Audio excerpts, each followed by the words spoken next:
When Mr. Sharp called my cell phone, which Elisha had upgraded to a BlackBerry, I knew something was wrong. I was 16. It was the first and only call I had received from Sharp on my mobile. From age 11 through 14, all of our business had been face-to-face in his office shop based on spoken words and agreements. Our bond grew stronger each time one of us did exactly what we said we were going to do, exactly when we said we were going to do it, and at the standard we expected of each other. Now, having been away from him for 2 years, and him being used to receiving a call from me from a phone number or phone card that he couldn't trace back, and only on Sundays, his voicemail to my BlackBerry was clearly an urgent call. "Mr. Sharp?" I said, returning his call. "Ivory," he said. "Yes," I said. "Where are you?" he asked. "What's wrong?" I asked. "Lana." He said Mama's name. A cold wave moved through my body. "I'm coming," I said and hung up. I took a Lufthansa flight using a passport that identified me as Onata Rivers, the same one I had been using for the past year. I ate nothing on the flight. I was a dancer with butterflies dancing in my belly. I felt so nervous. I kept having the feeling that I had to pee and poop. I would walk directly to the bathroom, lock myself in, and nothing would come out of me. After 4 or 5 times, I stopped falling for the trick my body was playing on me. Face to face with Mr. Sharp, words weren't necessary. His facial expression told the story of Mama's death. His look, I know, was 99% pain that he felt for me. "Do you want me to take you to the hospital where she is?" he asked. "No," I said softly, sweetly, and sorrowfully. I knew he meant where her dead, naked, cold body and what remained of it is being refrigerated. "You should sit down then," Sharp said. "Here's the situation. I've made all of the arrangements. The wake will be at Johnson's funeral home on Eastern Parkway, but it won't happen for at least 10 days. Your father is processing through the red tape to be able to attend the funeral, and it looks like it's going to happen." Shopping alone in Neiman Marcus for Mama's final outfit, I was shaken. With the wake set to occur in 24 hours and the undertaker waiting for my fashion choices so he could dress Mama's dead body, my brain drew a black blank. My own mind was afraid to show me any images of Mama after 1994, when Mama was a stunner and the priceless crown jewel in Papa's crown. It was as though my memory of Mama hooked and dragged down by crack was temporarily erased. The team in my head were working feverishly to decorate and redecorate. They were spraying perfume on everything, covering up the stench and removing the stains. They were converting Mama into an angel who could never do and never did anything wrong.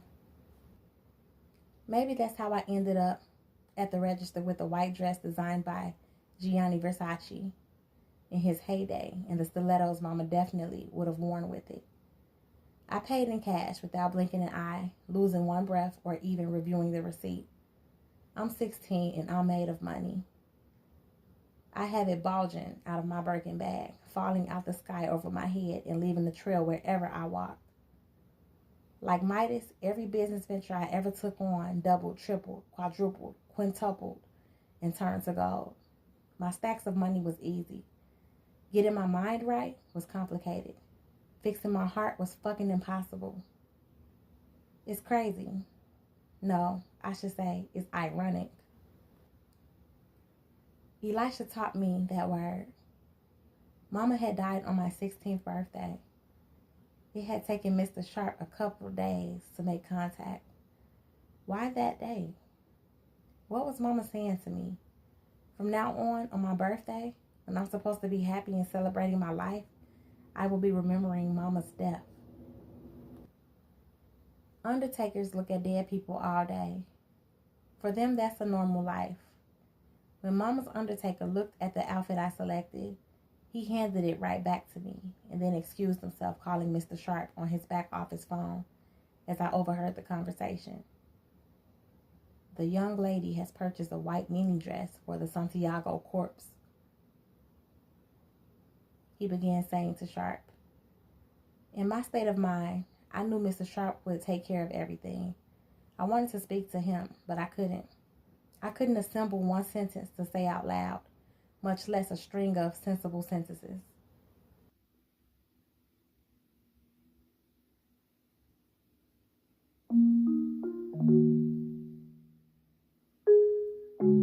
It was as if I was trapped in the corner of my mind, screaming, while soft music played. It was not the kind of music I was used to or that I danced to. There were no drums, no drum machine, no guitar, acoustic or electric, no bass, trumpet, violin, or sax, or even piano. The music I heard was a tingle of someone tapping the triangle, while another played only the xylophone.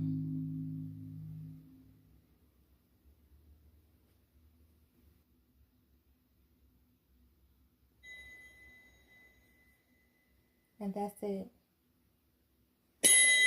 No other instruments. When my cell phone rang, I just stared at it. I didn't pick up. It was an interruption to my music. When I returned to my hotel room, the hotel phone was blinking red with recorded messages unheard. Suddenly, it began ringing loudly, too loudly to ignore. I picked it up, but couldn't remember how to form my mouth to say hello. It's me, Mr. Sharp said. There is a gentleman here to see you, a Mr. Bilal O'Day. He's out in my reception area. Before you hang up, listen. I've seen this man before. He used to come with your father for fittings. Silent man, never said one word besides the greetings. I just thought you should know that before you send him away without hearing him out. Bilal O'Day, Bilal O'Day, Bilal O'Day, Bilal O'Day. A chorus began singing the name over and over again, opera style, until my ears boiled up and spilled. The African man who adopted my baby girls, the twins, and moved them to a place Mama called the African jungle, I thought to myself. Are you listening? Mr. Sharp asked me calmly. I hung up. I didn't call down for them to bring the Benz around from valet parking. I couldn't speak. Downstairs, I handed the parking attendant a valet ticket and a $10 bill. I got in and was driving to meet Bilal O'Day at Mr. Sharp's. He left his card, Mr. Sharp said when I arrived. He's staying at the Palace, a hotel in Manhattan. He said he needed to meet up with you. I can drive you over. You would do better with a driver at times like this. Mr. Sharp took over.